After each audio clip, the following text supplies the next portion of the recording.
Hi, hello, my friends. Yeah, I'm Vasu Guruswamy. While in IIT, I was called Vasudevan G. That was my full name there in IIT. I belong to the 1982 chemical engineering. Graduated out of IITM, and of course, my hostel is Tapti Hostel. So the most important information that we all check out. So a couple of things that I really enjoyed, and I remember about IIT Madras. One is, of course, the Mardi Gras festivals.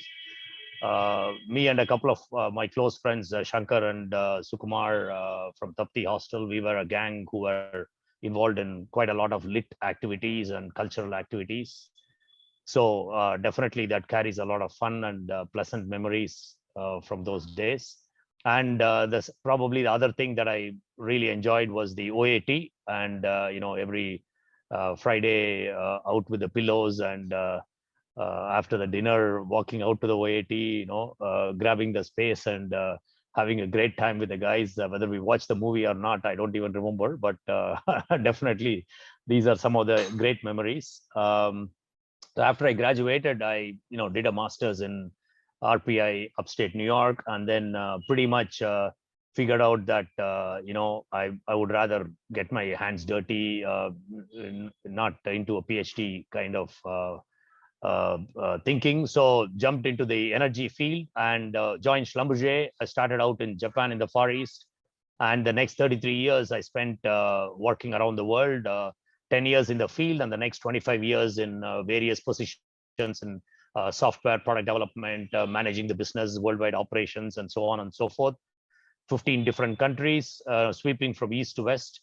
Finally, ended in London as global head of one of the divisions of software services division of Schlumberger, and I retired out of London in 2017.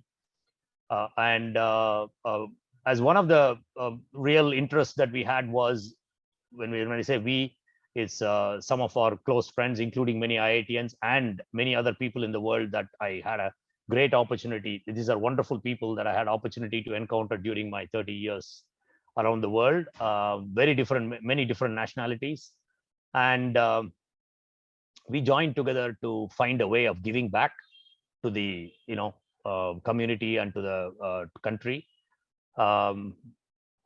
Of course, what did we have? We had a lot of experience, operations, technology background, global network, and some of the people were very, very high positions, CEOs and executive chairmen of multi-billion-dollar companies.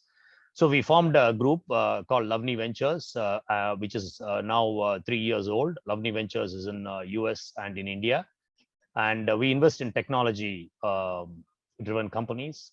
But we've just started a fund called Lovni Ventures Fund 1. It's a India-based fund. It's a social impact fund. And our goal is to actually invest in startups that create significant social impact, have a sustainable business model, and are very scalable with technology. This is our way of giving back. So we mentor, a lot of startups pro bono, and also help them by investing appropriately. One key aspect that I want to talk about is, we all have, or at least most of us have, science and engineering background. And the current startup scene in India, which is exciting and it's exploding, but it really doesn't touch the deep tech, what we call as a deep tech, the science and engineering parts of developing innovation, technology, all this kind of stuff. Most of it is focused on fintech, e-commerce, and related activities, which is great. But we believe that a nation really benefits a lot when there is enough encouragement and enthusiasm and support for innovation in deep technologies, science, engineering. So Lovni is a big supporter of that. Yes, there is a lot of high risk because we are very early stage investors at the angel and seed and pre-series A level. But it's something we have a passion for. We love it. We want to help the founders. We have great respect for the founders who are taking on challenges. Sometimes we can't even imagine how they will solve the problem, but they have the passion, they have the energy, and they jump in. And we feel that it's a great way we can give back with our kind of knowledge and background to these communities, founders, startups, and to our country by doing all these type of early stage investment in deep tech, especially those that create a social impact. It can be related to education or health. It can be related to agri-tech or water, or it can be even environment. Whether it's waste management, recycling, or it's related to energy transition. So that's kind of the overview that I can give you about myself. And what we would really like to see is more support from IITM alumni, people who want to share this kind of an experience of being able to give back. Can happily reach out and talk to us. Lavni Ventures, LAVNI is how it's pronounced. It actually means the future in Creole, which is Haitian language. Its origin is French, l'avenir, which means to see. So this is about the future, and that's why we love the word, because it also sounds like very, very much like an Indian word like Lavani. So we said Lavni Ventures, is about the future, and that's why we picked the name. So please contact us. We would be very happy to meet and cooperate or co-invest with like-minded people. If you're interested in deep tech, if you're interested in creating an impact, and if you're interested in giving back, this is a great opportunity. Thank you.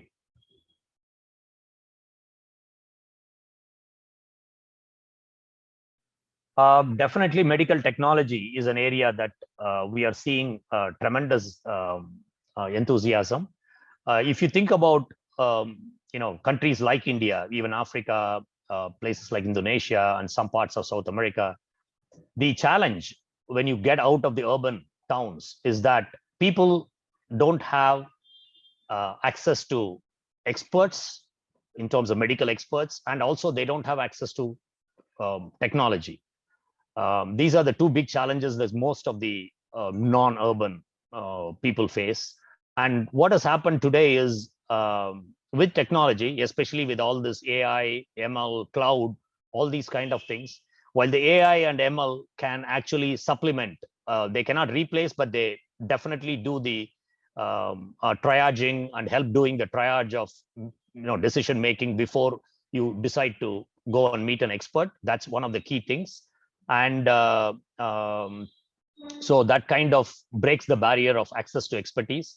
And the second thing is the access to information technology and all that. The cloud is a major game changer, and that has been amazing. The way you can today with 3G 4G phones, even a lot of so-called remote places.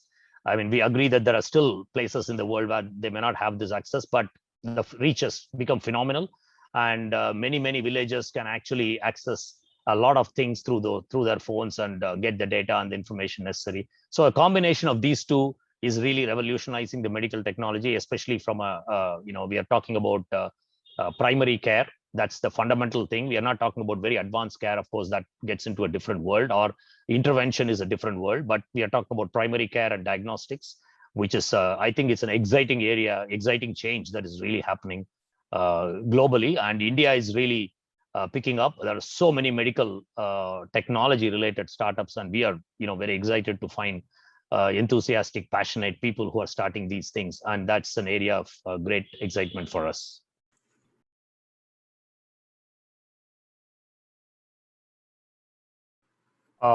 Great question. I think the most disruptive technology that is really stepping in is definitely the acceptance of online access to many things, including education, as you pointed out, and health also. I was just in one of the very large hospitals in visiting and talking to the person. It was like a vice chairman, and he's very much into technology, and he was pushing. And one of the interesting comments he made was that a year ago, when he spoke to the other doctors about teleconsultation, none of the doctors were even interested. They said, it's not going to work. No, it won't work. That was their natural response. And today, with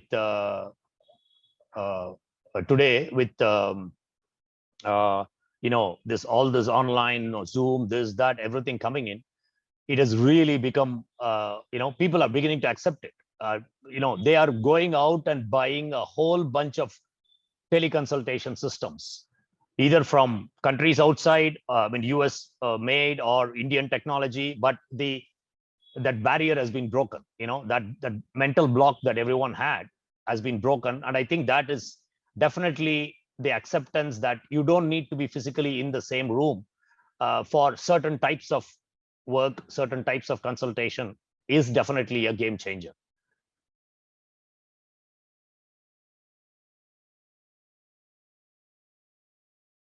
At a personal level, I've always been somebody traveling a lot, interested in a lot of cultures. So I do maintain my links and relationships with lots of people in probably 60 to 70 countries that I've worked in. My people that I've managed the business in, and I'm very much interested in yoga. So that is something that I really diligently pursue for the last few years. And what I've learned is, it doesn't matter what your age is. Actually, your body really learns and improves. It's like a miracle, and that's one of the key things. I really enjoy that. Other than that, my interests are actually quite wide. I'm one of those dangerous guys who gets interested in almost everything. So you can lock me up in a single cell prison with one tiny little window, and I'll still have about 100 interesting things to think of or do. So it's very difficult to pick one particular one for me to point out. Yeah.